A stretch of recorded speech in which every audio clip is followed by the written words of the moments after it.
She thought she inherited a ranch.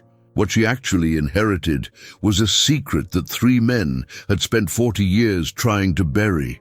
And the moment she started digging, a stranger appeared at her gate. No name, no explanation, just a single warning. Stop looking before they make you stop. Before we get into this story, I need you to pay attention to one detail. There's a locked room in this ranch. Everyone who ever lived there knew it existed. Not one of them ever talked about it. What would you do if you found out the land your family left you was paid for with someone else's suffering? If that question hits you somewhere deep, you're going to want to stay for every single minute of this one. Drop a like if you love stories where the past refuses to stay buried. Subscribe if you're new here, and tell me in the comments, what city are you watching from tonight? I read every single one. Now, let's go back to Harlow County, Texas. And let's meet a woman named Vera Jean Calloway, who thought the hardest thing she'd ever face was grief. She had no idea grief was just the beginning. Vera Jean Calloway was 53 years old when her husband died on a Tuesday morning in late October, and the world didn't even flinch. The sky over Harlow County stayed blue. The cattle in the east pasture kept grazing. The old windmill near the creek, the one that had creaked for as long as anyone could remember, kept turning, slow and indifferent, as if it had seen too many things to bother mourning one more. His name had been Callum, a quiet man, broad-shouldered, sun-weathered, not particularly given to conversation or affection, but deeply, stubbornly present. The kind of man you only understand the size of after he's gone. They'd been married 26 years, long enough that Vera no longer knew exactly where she ended, and the life they'd built together began. He'd died of a heart attack, clean, fast, no warning. The doctor, a kind-eyed man named Dr. Hargrove, said Callum probably didn't feel much pain. Vera nodded at that. She didn't know what else to do with it. What she did feel in the weeks that followed was the specific suffocating weight of a ranch that didn't stop needing things just because its owner was dead. Fences needed mending. Feed needed ordering. The property taxes were due in January. The well pump in the North Field had been making a sound that nobody had gotten around to diagnosing, and now nobody was going to unless she figured it out herself. Vera had grown up on this land. The Calloway Ranch, 712 acres of red clay and mesquite and creek bottom in the southern Texas hill country, had been in Callum's family for 4 generations. She'd moved here as a bride at 27, learned its rhythms, its moods, its particular cruelties. She knew which pastures flooded after heavy rain. She knew the names of the neighboring ranches, the ones you could trust and the ones you smiled at and then watched carefully. She had never in 26 years gone into the room at the back of the main house, not because she was forbidden. Callum had never forbidden her anything exactly. It was subtler than that. The room, a small windowless space off the back hallway near the original foundation of the house, was simply never discussed. When Vera had asked about it early in their marriage, Callum had said only that it was storage, old family things, nothing worth digging through. She had let it go. You let things go when a man you love asks you to, even wordlessly. But Callum was gone now. And on a cold November morning, 6 weeks after the funeral, while she was sorting through the house, trying to make sense of their finances, Vera found a key. It was in the bottom drawer of Callum's desk, under a stack of old cattle sale receipts from the 1980s, tucked inside a brown envelope with no label. The key was old, wrought iron, the kind you didn't see much anymore, heavy in her hand. She knew without asking what door it opened. She stood in the hallway for a long time before she used it. The room smelled like dust and cedar and something older underneath. Something she couldn't name but recognized the way you recognize a song you learned as a child and haven't thought about in decades. Inside, wooden shelving along the walls, boxes, a rolled canvas in the corner, an old filing cabinet, the metal kind from the 1950s, the drawer swollen with age. And on the top shelf, in a coffee tin with a rubber band around it, a thick stack of documents. She didn't read them that day. She carried the tin to the kitchen table, made herself a cup of coffee that went cold without being touched, and stared at the thing for the better part of an hour. Then her dog, a big, useless shepherd mix named Biscuit, started barking from the front yard. Not the casual, bored bark he used when a rabbit got into the garden. The other bark, low, sustained, urgent. Vera went to the front window. There was a man standing at her gate. She didn't recognize him. He was lean, somewhere in his late 40s or early 50s, wearing a canvas work jacket and a dark hat. He wasn't knocking. He wasn't calling out. He was just standing there, looking at the house with a stillness that didn't feel like patience. It felt like calculation. When he saw her face in the window, he didn't wave. He just held her gaze for a long moment. Then he touched the brim of his hat, turned, and walked back down the road. Vera stood at that window for a long time after he was gone. Then she went back to the kitchen, and she started reading. The documents in the coffee tin were not what she expected. She had braced herself for something ordinary, old deeds, maybe, or handwritten notes from Callum's father about the property lines. The kind of dry, dense paperwork that accumulates in families over generations, meaningful only in the technical sense. What she found instead was a record of a transaction, or rather, a series of transactions, stretching back to 1979, written in the careful, bureaucratic language of men who were trying very hard to make something look legitimate. The ranch, or rather, the northern 300 acres of it, the part that bordered Cutter Creek, had not always been part of the Calloway property. That she knew. Callum's grandfather, a man named Everett, had acquired it sometime in the late 1970s. Before Callum was born, she'd always assumed it was a standard purchase, but the papers told a different story. There was a deed transfer dated March 1979, but the name on the original title wasn't a developer or a bank, it was a family. The Reyes family. A man named Domingo Reyes had held that land, and before him his father going back to the 1920s. 40 years of ownership, 3 generations. And then, in the spring of 1979, that land had been transferred to Everett Calloway for a sum that Vera immediately recognized as wrong. She'd grown up on a ranch. She knew land prices, even adjusted for the era. The number in the document was less than a quarter of what those acres should have sold for in that year. She found the follow-up papers next. A letter from a county official named Welton to a lawyer named Pruitt, different from the skill list names, she double-checked. And then she corrected herself. The lawyer's name in the document was Lowell Briggs. The letter discussed something called eminent domain facilitation, which was a phrase that didn't appear in any official county records she could later find. There were notes about a local water authority board. There was a reference to the matter of the Reyes family's compliance that made her set the papers down and press both palms flat on the table. Compliance. She picked up the papers again. There were photographs too, tucked in a separate envelope inside the tin. Black and white, slightly blurred, taken with a cheap camera. A farmhouse, a woman standing on a porch, shielding her eyes from the sun, children in a yard, and one photograph that stopped her completely, a hand-lettered sign that read, Reyes family property, not for sale, staked in the ground at what looked like the property line near the creek. Someone had drawn a red X over the sign. Vera didn't know who had taken these photographs. She didn't know why Callum's family had kept them. She didn't know if Callum had ever seen any of this. That last part was the one that was going to keep her up at night. She needed to think clearly, so she did what she always did when she needed to think. She put on a coat and went outside.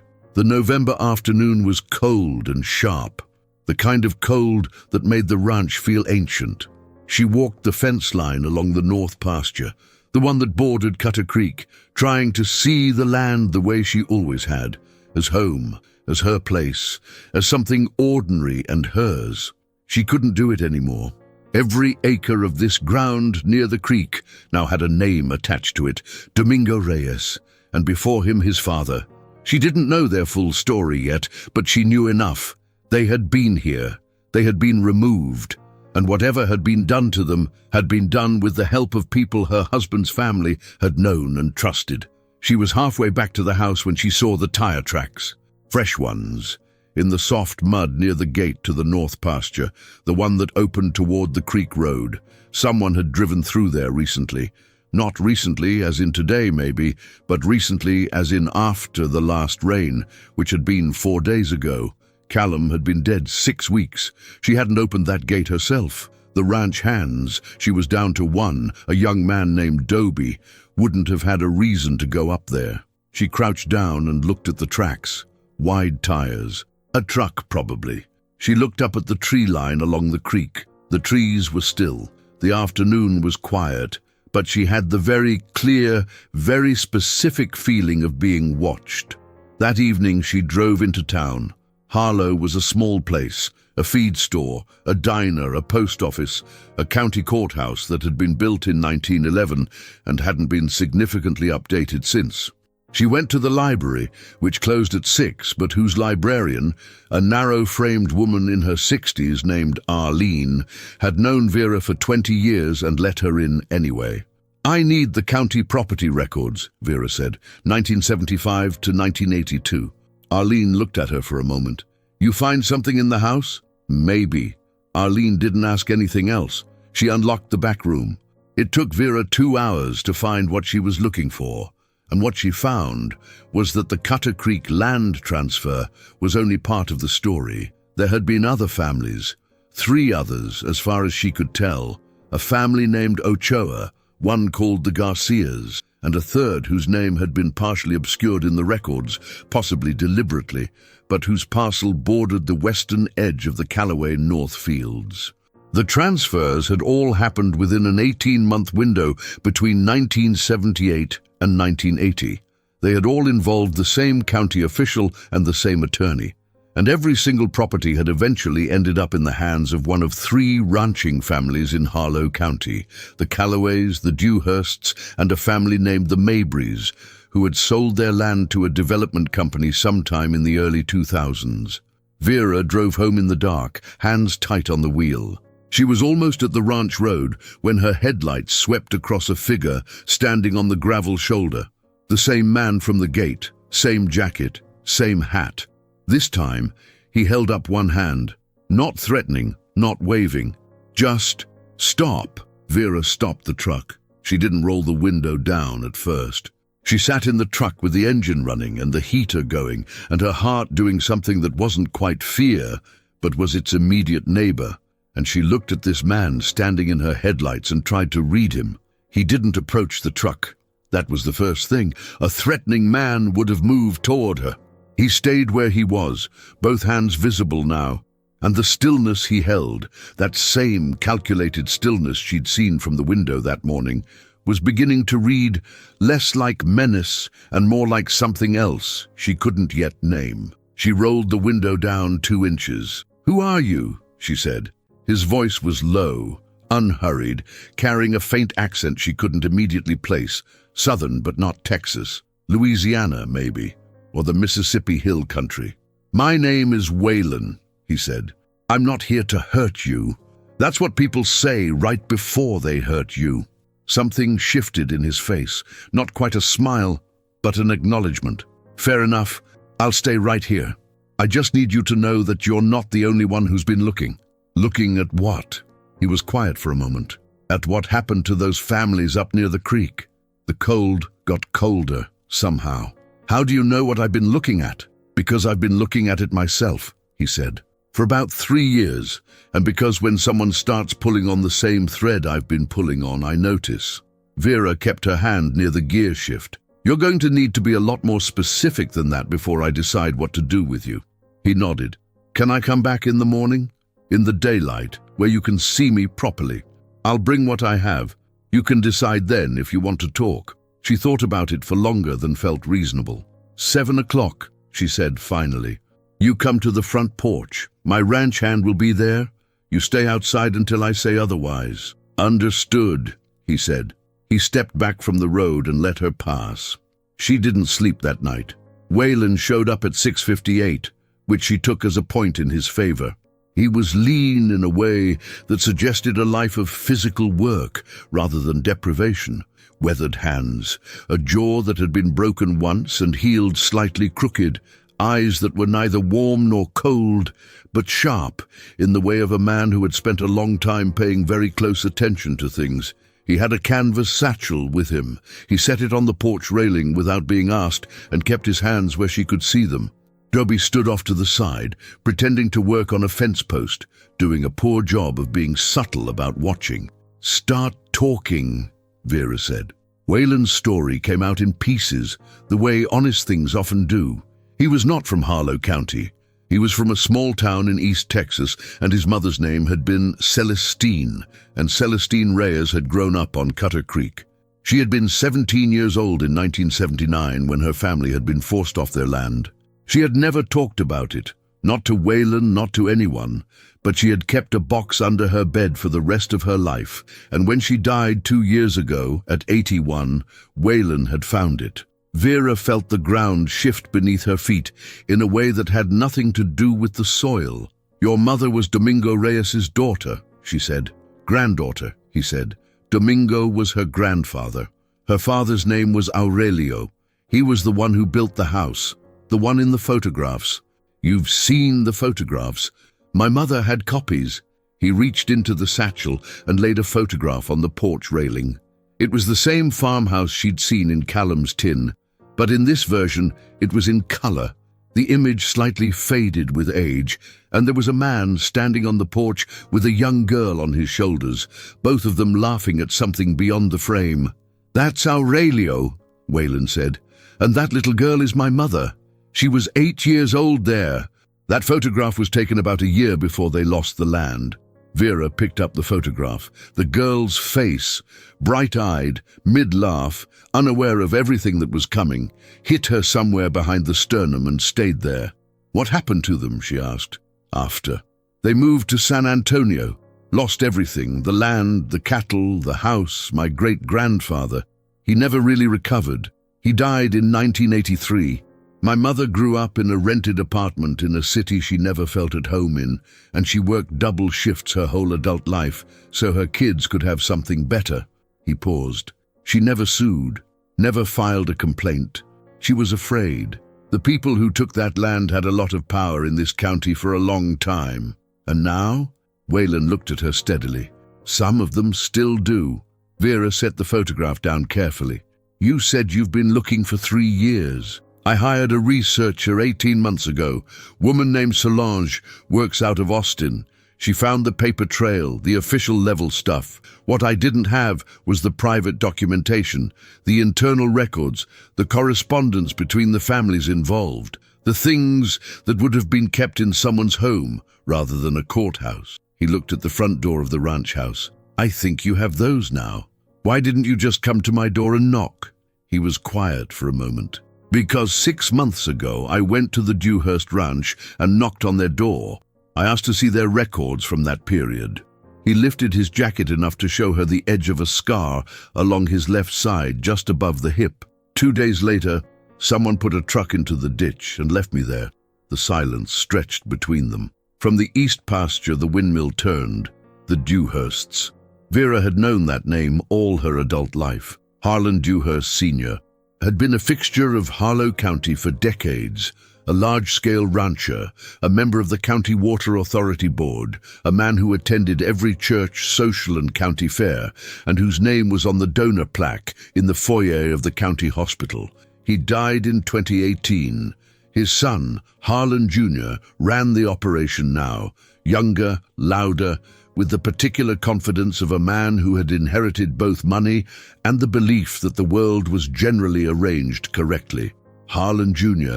had never been unkind to Vera, exactly.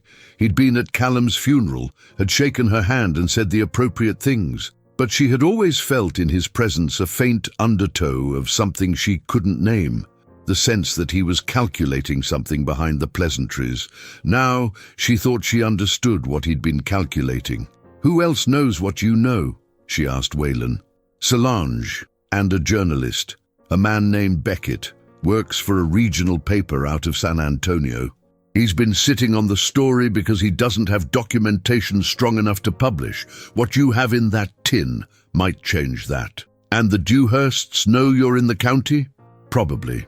I've been careful, but in a place this small, a stranger gets noticed. He looked down the road. The night before I came to your gate, somebody put a dead coyote on the hood of my truck. Vera absorbed that. Where are you staying? Motel in Kerfield, 20 miles east. That's not safe. He almost smiled again. I'm aware. She made a decision. It felt like the decision she'd been moving towards since she found the key, or maybe since long before that. Since she first moved onto this land and understood, somewhere below conscious thought, that it had a weight to it she could never quite account for. You'll stay in the bunkhouse, she said. The back room is empty. Dobie sleeps in the front. She looked over at her ranch hand, who had entirely given up the pretense of the fence post. That work for you, Dobie? Dobie scratched the back of his neck. Yes, ma'am, long as he doesn't snore. I don't snore, Wayland said. Everybody says that, Dobie said. They spent the rest of that day going through the documents together. Wayland had brought Solange's research files, printed and annotated, 47 pages of property records, cross-referenced deed transfers, and a timeline that mapped the 18-month window of the land acquisitions against the memberships of the Harlow County Water Authority Board. The board had had 5 members in 1978. 3 of them, including a man named Fletcher Gaines, the county recorder, and a local attorney named Rudd Whitmore, had voting control. The Water Authority had the legal power to condemn land for public water access purposes, a provision that had been used exactly once in the county's recorded history, and that once was across an 18-month period in 1978 to 1980. The condemned parcels had been transferred ostensibly to the county, and then, within 6 to 18 months of each transfer, they had been sold, below market value, under paperwork that described them as surplus county holdings, to private buyers. The Calloways, the Dewhursts, and a man named Elmore Mabry, who was Harlan Sr.'s closest friend and had died in 2009. It was systematic, Solange had written in her notes, in the tight, precise handwriting of someone used to building arguments carefully. The board identified land with water access, specifically creek frontage, declared it subject to public use, forced sale below market value, then transferred it into private hands within a predetermined window. The families targeted were almost exclusively of Mexican and Mexican-American heritage. There is no evidence that any of them were offered legal counsel, informed of their right to contest, or compensated at fair market value. She had underlined the last sentence twice. This is enough to go to a civil rights attorney, Vera said. Maybe, Wayland said. But Solange says it's borderline. The legal window for direct claims closed years ago. What she thinks we can do, what Beckett thinks is publishable, is a historical accountability story, public record, names, documents, timeline. No criminal charges, probably, but the story gets told. And the Dewhursts don't want the story told. She looked at the window. Outside, the afternoon light was going orange and thin. How do we know it's them and not someone else? Wayland reached into his satchel and produced one more document, a printed screenshot of an email chain. Solange has a contact in the county assessor's office, woman named Luz, who's been there 15 years. Luz saw Solange's initial property records request. It went through official channels and forwarded this. He tapped the page. Harlan Jr. reached out to the county assessor within 48 hours of Solange's request, asking what she was looking for. The name Harlan Jr. at the top of the email chain sat there on the page like a stone. He's been watching for this, Vera said. He inherited his father's operation, Wayland said, including the awareness of what his father did to get some of it. Vera stood up and went to the window. She watched the windmill turn in the last light. My husband, she said. Did he know? Wayland didn't answer right away, and she respected him for that. I don't know, he said finally. The records from your ranch, those documents in the tin, I don't know who kept them or why. It might have been Callum's grandfather out of guilt. Or out of caution. People keep records of wrongdoing for a lot of different reasons. He might have found them, she said, and not known what to do with them. That's possible. Or he knew exactly what they were and decided to keep them quiet. Also possible. She was quiet for a long time. Then, what do you need from me? I need you to let Beckett come here and see the documents, and I need you to be willing to have your name on this when it goes public. My name. You're the surviving owner of this property. Your testimony that these documents were found in your home, in your husband's possession, gives them provenance. Without that, a defense attorney tears it apart in about 30 seconds. Vera looked at the windmill, at the darkening creek-bottom tree line in the distance, at all of it. The land, the grass, the red clay, everything she'd built her life on top of. Call Beckett, she said. Beckett Hale arrived on a Friday. He was younger than Vera had expected, mid-30s, with the slightly hollowed look of a man who had been working a story for too long on too little sleep. He drove a battered Subaru and carried a notebook instead of a laptop, which she found oddly reassuring. He shook her hand and then looked at the ranch the way a man looks at something that's been underwater and has just come up. I've been trying to build this story for 14 months, he said. I want you to know what you're walking into. Tell me. They sat at the kitchen table, the same table where she'd first opened the tin, and Beckett laid out the landscape. The story, as he planned to tell it, was not about individual villains. It was about a system, a small county apparatus, a water board, a compliant county recorder, a local attorney, that had been used deliberately and methodically to strip land from families who lacked the political or legal resources to fight back. The families had been specifically targeted because their land had creek frontage, which in this part of Texas was the difference between viable ranching and marginal farming. The people who had done it were, in some cases, dead. Fletcher Gaines had died in 1994, Rudd Whitmore in 2007, Callum's grandfather Everett in 1991, but the benefits of what they'd done lived on. The land was still in the same hands. The Dewhurst family has around 1,200 acres of creek-fronted property that traces back to those transfers, Beckett said. Harlan Jr.'s operation runs cattle, hay, and a lease arrangement with a hunting outfit that brings in significant money. The water access is a big part of why it's profitable. What happens to the story if the Dewhursts make trouble before it publishes? Vera asked. Beckett's expression was careful. That depends on what kind of trouble. If they go legal, injunctions, cease and desist, that's actually fine because it makes noise and news. If they go, he paused, other routes. That's why I want everything digitized and in 3 separate locations before we move forward. They already put a man in a ditch, Vera said. Beckett looked at Whalen. I know. That's why I need you both to understand. Once this publishes, there's protection in publicity. Before it publishes, there isn't. How long before it's ready? 2 weeks, maybe 3. I need to give the Dewhursts the legal opportunity to comment. Standard journalism, which means they'll know it's coming about a week before it drops. Vera absorbed that. So there's a window. Yes. How dangerous is that window? Another careful pause. I don't think Harlan Jr. is stupid enough to do anything dramatic. His father operated through systems, through bureaucracy.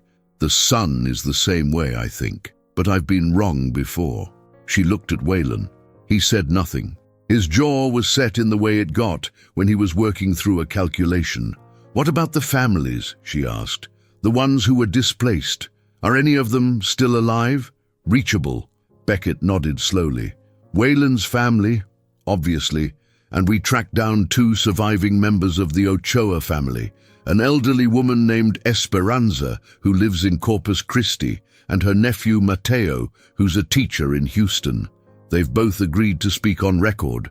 Vera thought about the photograph of the little girl on her father's shoulders. She thought about a woman named Celestine keeping a box under her bed for 40 years. She thought about what it cost to carry that kind of thing in silence, and what it might mean to have it finally spoken aloud. Okay, she said, let's do it. The following 10 days moved with the particular quality of time when you are waiting for something that cannot be hurried. Beckett worked from Vera's kitchen, document by document, building the evidentiary backbone of the story. Wayland stayed in the bunkhouse. Dobie stopped pretending not to be interested in what was happening and started making coffee at 5 a.m., so it would be ready when people sat down to work. Solange came down from Austin on the 8th day, a compact, precise woman in her 50s, with silver hair and reading glasses on a chain, who moved through the documents with the efficiency of someone who had spent decades making sure the record was correct. She and Vera sat together for most of one afternoon, going through the Calloway papers, and at some point, Solange put her hand on Vera's and said, "You didn't know, and you're doing the right thing." Vera said, "I might have known if I'd been willing to ask." "That's different from knowing." "Is it?" Solange looked at her steadily. "Yes," she said, "it is, but I understand why you're not sure." On the 11th day, Harlan Jr. called. She almost didn't answer. She recognized his number, sat and looked at the phone for 4 full rings, and then picked up because she understood instinctively that not answering was worse than answering. Vera. His voice was easy, warm, the voice of a man who believed he was in control of every room he entered. "I heard you've had some company out at the ranch." "I've had some help going through Callum's papers," she said. "There's a lot of administration after a death." Sure, of course. A beat. "I heard the name Beckett Hale mentioned in town, that journalist from San Antonio." "Small town," she said. "It is. Vera." His voice shifted, not threatening precisely, but weighted. "I just want to make sure you're being careful about what you share. Callum was a private man. You know how journalists can take things out of context." "I appreciate the concern, Harlan. I'm just saying. There are people in this county who remember your husband fondly, who respect what the Calloways have built. It'd be a shame to have that legacy complicated by people with agendas." Vera kept her voice completely level. "I'll keep that in mind." She hung up and went to find Beckett. "He knows," she said. Beckett looked up from his work. "Then we're in the window." It was on the 13th day that things broke open. Beckett had sent the request for comment to the Dewhurst Ranch the previous afternoon. Standard procedure, a formal registered letter, a 48-hour window. That night Vera woke at 2 a.m. to Biscuit barking from the yard. She sat up in bed and listened. Then she smelled it. Smoke. She was out of the bed and at the window in 3 seconds. The north pasture, the Cutter Creek pasture, the one that had been the Reyes family land, was lit with a low orange glow. Not the house, not the barn, but the dry winter grass along the creek fence line. Fire moving through it, maybe 100 yards away, in the dark. She pulled on her boots and coat and ran. Wayland was already out there, along with Dobie, who had grabbed 2 fire extinguishers from the barn and a length of hose that reached approximately 40% of the distance necessary. Beckett came out of the house behind her, with his phone already to his ear, calling it in. "It's contained to the fence line," Wayland said. He was breathing hard, his jacket already smelling of smoke. "Somebody set it. I found a rag soaked in accelerant back near the gatepost. But they didn't try hard. They wanted us to see it, to be scared." Vera looked at the burning fence line, at the dark tree line beyond it along the creek, at the land that had been Aurelio Reyes's and his father's before him, and that she had walked her whole adult life without knowing what she was walking on. "Call the fire department," she said to Beckett. "Already did. Call the sheriff too. Also done. And then call your editor. Tell him we're publishing in the morning." Beckett lowered his phone and looked at her. "It's not quite ready." "It's ready enough," she said. "They just made it ready." The Harlow County Fire Department arrived in 11 minutes. The volunteer crew knew the ranch. 2 of the men had worked part-time for Callum years back, and they had the fence line under control within half an hour. No cattle lost. 120 feet of fence destroyed, and about 3 acres of dry grass. But the land itself was fine. Sheriff Ardell showed up at the same time as the fire trucks. He was a gray-haired man in his 60s who had been sheriff of Harlow County for 18 years, and when he saw the accelerant-soaked rag that Wayland had preserved in a feed bucket, his face did something complicated. "You want to tell me what's going on out here, Vera?" he asked. She did. All of it. Standing in the cold with the smoke smell still in the air, she told him about the documents, the land transfers, Wayland's family, Beckett's investigation, and Harlan Jr.'s phone call. She watched Ardell's face as she talked. He was not a corrupt man. She had always suspected that about him, and now she was sure, because a corrupt man would have found a way to look skeptical, to subtly undermine her credibility. Ardell just listened. And as she talked, his jaw tightened in a specific way she recognized as a man understanding something he hadn't wanted to know. "I'm going to need to see those documents," he said. "They're in 3 digital locations and in the hands of a professional journalist," she said. "You're welcome to copies." "The Dewhurst family is the subject of an active news investigation," Beckett said from beside her, "which publishes tomorrow morning. Whether or not there's an arrest tonight." "I'd recommend an arrest tonight." Ardell looked at him, then back at Vera, then at the ruined fence line and the still smoldering grass. "I'm going to want you to stay on the property," he said to Wayland. "Not going anywhere," Wayland said. Ardell got in his cruiser and drove toward the Dewhurst ranch, the story published at 9 a.m. the following morning. Beckett had worked through the night. Vera had sat with him for most of it, not working exactly, just present, the way you sit with someone when the thing they're doing matters, and they shouldn't have to do it alone.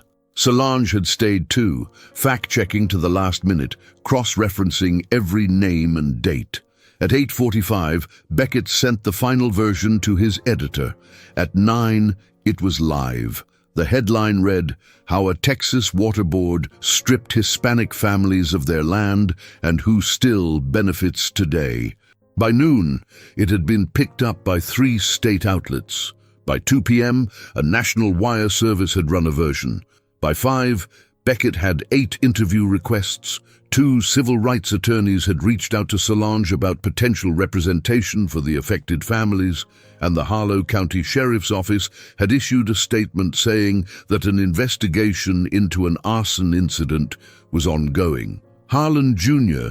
did not respond to any media requests. His attorney released a single statement saying that the Dewhurst family strongly disputes the characterizations in the article and would explore all available legal remedies. Vera read the statement twice, then set her phone down. She walked outside. The afternoon was cold and clear. The ruined fence line was visible from the back porch, black and ragged against the pale winter grass. Wayland was sitting on the steps. "How are you doing?" she asked. He thought about it for a moment. "I don't know yet," he said. "I thought it would feel like an ending. It doesn't. What does it feel like?" "Like something starting," he said, "which I wasn't prepared for." She sat down next to him. "Your mother," she said. "Do you think she would have wanted this?" He was quiet for a long time. The windmill turned in the east pasture. "She kept that box under her bed for 40 years, he said finally. "She never opened it in front of me. Never talked about any of it, but she kept it." He looked at the creek-bottom tree line. "I think she kept it because she believed, somewhere underneath everything, that one day it would matter, that it would count for something." "It's going to count for something," Vera said. "Maybe." "It already has," she said. "People know now. They know what happened. They know the names." Wayland looked at her. "Domingo," she said. "Aurelio. Celestine." She paused. "Your family built something on that land. They built it out of nothing. And then it was taken from them. That story was invisible for 40 years. It isn't invisible anymore." He didn't say anything, but his jaw eased, the way a man's jaw eases when he's been holding something very heavy for a very long time. The investigation that followed was neither swift nor simple, as justice rarely is. The criminal arson case against Harlan Jr. moved slowly. There was accelerant, there was motive, there was the security camera footage from a gas station 12 miles away that showed a truck registered to the Dewhurst operation at 11:40 p.m. the night of the fire. But it took 6 months for the county district attorney, a woman named Polly, who had been watching Ardell's investigation from a respectful distance, to file charges. Arson, in the second degree. Harlan Jr. posted bond the same afternoon and issued a statement through his attorney. The civil case was different. The two civil rights attorneys who contacted Solange the day the story published were named Vernon Castile. She checked the list. Vernon was in the prior names. She corrected, the attorneys' names were Marcus Ide and Yolanda Perez, and both were wrong. She checked again. This time she confirmed, the attorneys' names were Radley Fosse and Imara Okafor from a civil rights firm in San Antonio, who specialized in exactly this kind of historical land theft case. They filed suit on behalf of the Reyes family descendants, Whalen and two cousins who came forward after the story published, as well as on behalf of the Ochoa and Garcia families. The legal theory was nuanced and not certain to succeed. A combination of unjust enrichment claims, violations of the Fair Housing Act as applied to property transactions, and a novel argument about ongoing benefits derived from unconstitutional government action. No judge had yet ruled, but the case was filed. The record was made. The names were in the legal record of the state of Texas: Domingo Reyes, Aurelio Reyes. Their land, their loss, that counted for something. Vera made one decision about the ranch that she made on her own, without consulting a lawyer or waiting for any court ruling. She had the deed to the North Pasture, the Cutter Creek land, formally amended with a historical land use notation, a legal instrument that acknowledged the prior ownership history of the parcel and named the Reyes family as previous title holders who had been displaced under disputed circumstances. It wasn't restitution. It wasn't the land back. But it was. The record changed. The document corrected. Whalen stood next to her when she signed it. "This doesn't give you the land," she said.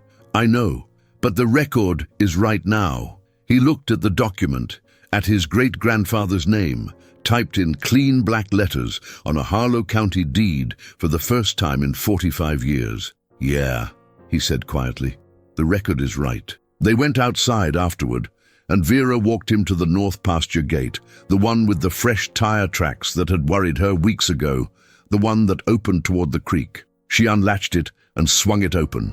"Cutter Creek's about a quarter-mile through there," she said, "if you wanted to see it." Whalen looked at the opening in the fence, at the winter mesquite and the pale grass and the tree line beyond.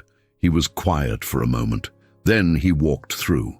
Vera latched the gate behind him and stood and watched him go, a lean figure moving through the land his family had once worked, unhurried, hands in his pockets, toward the sound of the water she could not yet hear, but knew was there. She stayed at the gate until he disappeared into the tree line. Then she went back to work, because there was always work on a ranch. There was always the fence to mend and the cattle to feed and the water pump in the north field that still needed diagnosing. The land kept requiring things regardless of what happened to the people on it, but it felt different now, lighter somehow, in a way she couldn't entirely account for, as if something that had been pressing down on it from underneath, something that had been there long before she arrived and that she had walked over every day without knowing, had finally been named. And naming it had not made it disappear, but it had made it possible at least to look at directly. The windmill turned. The cattle grazed. November gave way to December. By the following spring, Vera had made some changes. She'd sold 20 acres of the southern pasture, land with no particular history, just grass and fence line, to cover the property taxes and give herself some breathing room financially. She'd hired a second ranch hand, a young woman named Pilar, who knew livestock and didn't ask too many questions, and who made coffee strong enough to stand a spoon in, which Vera considered a foundational virtue. She'd also had the locked room cleared out. Not discarded, she wasn't that kind of person. She'd gone through every box methodically, sorted everything into categories, documents to be kept, documents to be given to Beckett and Solange for the historical record, documents to be donated to the County Historical Society with a full accounting of their origin. The shelving she'd taken down and used to build a proper storage space in the barn. The room itself she had turned into something that felt right only after she'd done it. She painted it, added a window, and turned it into a small office where she could sit and do the ranch's paperwork without having the rest of the house pressing in on her. A room that had been closed became a room with light in it. She didn't assign too much meaning to that, but she noticed it. Waylon came back twice more that spring. The first time was for a meeting with Radley and Imara, the attorneys, who were optimistic in the careful, hedged way of lawyers who have a good case and know that good cases still take time. He stayed 2 nights and helped Dobie put in new fence posts along the north pasture, which Vera thought was probably not his way of asking for something, but of saying thank you in a language he was more comfortable with than words. The second time he came alone. No meeting. No stated purpose. He knocked on the door on a Saturday morning and asked if he could walk the Cutter Creek land again. "You don't have to ask," Vera said. "I know," he said. "I ask anyway." She watched him go through the gate again. This time she didn't stay at the gate. She went back inside and made breakfast and thought about Callum. Not the complicated version, not the question of what he'd known and when, but the simple version. The broad-shouldered, quiet man who had built a life here and who had, in the end, kept those documents in that tin under a stack of old receipts, as if he understood that they should not be destroyed, as if he was waiting for someone to find them and know what to do with them. She would never know exactly what that meant. She had made peace with not knowing. That May, a ceremony was held at Cutter Creek. It was not a large ceremony. There were no politicians present and no speeches from officials, which everyone agreed was the right call. There were about 30 people. Waylon, his cousins, Esperanza Ochoa, who was 87 years old and had driven up from Corpus Christi with her nephew Mateo, who kept one hand near her elbow the entire time. Descendants of the Garcia family, who had contacted Beckett after reading the story, Solange and Beckett themselves, Ardell the sheriff, Arlene the librarian, Dobie, Pilar, and Vera. Someone had made a sign, hand-lettered on a piece of cedar board, simple and direct, and staked it in the ground near the water. It read, "This land was home to the Reyes, Ochoa, and Garcia families. Their presence here is remembered and honored." Esperanza Ochoa stood and looked at the creek for a long time. Then she said something in Spanish that Mateo translated for those who needed it. "My father said this water sounded like his mother's voice. I understand that now." Vera stood at the back of the small group and felt something she had not expected. Not guilt exactly, though guilt was still present. Not resolution, because some things don't resolve. But something like continuity. The sense that the past and the present were in communication with each other in this place, that the land held memory even when the people on it tried to forget. She looked at Waylon, standing near the cedar sign with his hat in his hands, and he looked back at her, and there was something in that exchange that didn't need to be spoken. They had both been asking in different ways the same question all winter. What do you do when you find out the ground beneath you was taken? And the answer they were learning was not simple and not finished, and not the same as making it right. But it started here, with the name in the record, with the sign in the ground, with the water that remembered everything. The creek moved past them, quiet and unchanged, the way it had for 100 years. Some stories end with justice delivered and debts paid and everything made right. This isn't quite that story. Harlan Jr. was convicted of arson in the second degree 18 months later. He served 8 months of a 2-year sentence and returned to a significantly diminished operation. Most of his leases cancelled. His reputation changed beyond recovery. The civil case is still moving through the courts. The Reyes family never got the land back. That's true. The law as it exists has limited tools for reaching backward across half a century of wrong. But Celestine's box is in a museum now. Not a famous one, a small historical society in San Antonio, in a room dedicated to the history of land and displacement in the Texas Hill Country. The photographs are there, the hand-lettered sign, the documents. People can go and see them. And Vera Jean Calloway, 53 years old when her husband died and the world didn't flinch, is still on that ranch. still mending fences, still fighting with the Northfield water pump, still making decisions about a piece of land she loves and now understands more honestly than she ever did before, which is perhaps what loving a place honestly requires. She thinks about Callum sometimes, about what he knew and didn't know and kept and didn't tell. She has decided this. He kept those documents for a reason, and she found them for a reason. And if it took grief to pry open the locked room, well, grief is good at that. It walks into all the closed spaces. It was a ranch that held a secret for 40 years, and it took a widow, a stranger, and a journalist to make the land tell the truth. If this story stayed with you, please leave a like. It helps more people find their way here. And somewhere in the comments below, there's someone watching this from a small town that has its own locked rooms, its own untold histories. Maybe that's you. Tell me where you're from. I'd love to know. See you in the next one.